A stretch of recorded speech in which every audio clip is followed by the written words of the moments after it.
खूबसूरत दुकान आ चुके थे, जूस भी आ चुके थे। असा आके बेवना थोड़ा जहा प्यारा जहा सीन बाहर निकलो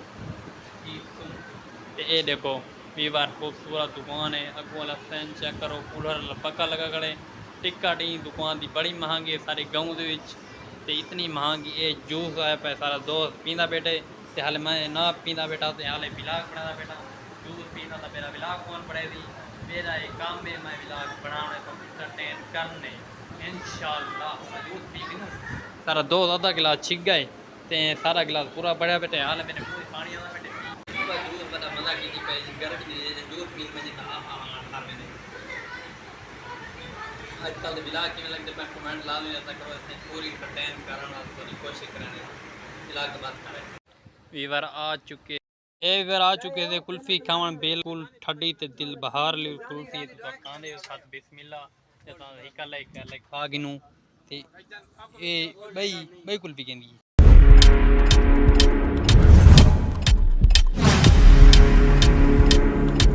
रात गए वे जूस पीण सौ को विलाग इंटरव्यू की विलाग बंद कर छोड़े हुण माशाल्लाह सारे गाँव आ चुकी है बारिश ते कैमरा मैं ऑन किते कैमरा ऑन करके मैं वीवरा को सीन दिखावा जा विलाग दा मतलब गाल दा सारे व्यूअर बिल्कुल बोर इकड़े चाचा हाल दो वीवर को खीर दा कोनी ते मार का में जूस पीवन ठीक है ना वीवा सारा सीन बढ़िया पे तुसा लाजमी देखने ते मरा देखने कूड़ उन खीर दे डू कर मंजी पे जकड़े ए मरा देखने कूड़ घर गड्ढे घर कोनी ठीक है ना ए यो करे दे ठंडी दीवार है से चाह पीवन दे चक्कर में खीर कोनी बस खीर क्यों कारी यार डू मंजी बजा नहीं कड़या तो कुत्ता लेके दे मर गया पाला था वो भी वो अड़ गए बस गाल खत्म थी गई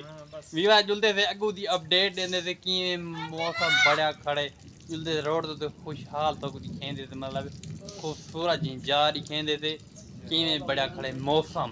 आज माशाल्लाह सारे गांव में बाहर जाती है खुशहाल थी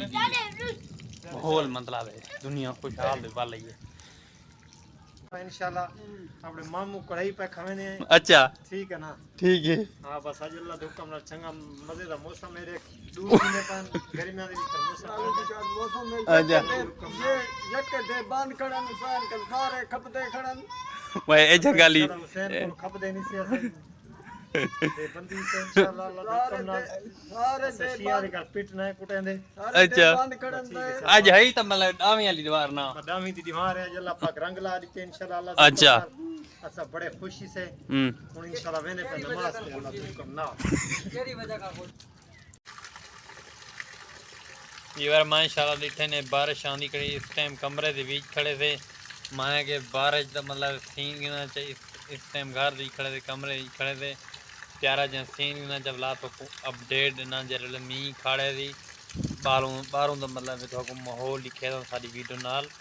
आज बड़े जुड़े रहने इन्हें सारा घर दिखे ने बिल्कुल कच्चे कमरे देहात का घर है बिल्कुल फ्लैटा मलैटा पादियाँ तो अपडेट देना जरा मी खाड़े थे मेरा तो आईफोन था एक आना ते भला हूँ नहीं था बारिश को पानी बढ़ गए मेरे मोबाइल इस वास्ते तो अपडेट देना जरा बाहर खड़े थे ये भी ने बिल्कुल मौसम ठंडा ठार दिल बहार कर बढ़ गए गर्मियों को बिल्कुल मरदे से इस वास्ते हूँ बिल्कुल बारिश खड़ गई हवा खड़ गई खूबसूरत मौसम बढ़ गए इंशाल्लाह ते सारे देहात वाले बहुत शर्म करन ये आज खिलदन जरा वीडियो बनाना खड़ा ना ये जरा मेरे यार होता है ढूंढ सिफरे यार ते वो खिलदे होते रहना करने जो है ना इन्ना थोड़े सा इमे कार आसी इन्ना ए इन्ना टाइम वाले पे वक्त ही ना सेल्फी चिक करता ही ए पिछू ते मेरी मेरी मेरी कार दे टायर ना होगा तो मेरी कार दे टायर ना होगा तो मेरे ना बटा के नहीं भी बार अल्लाह वक्त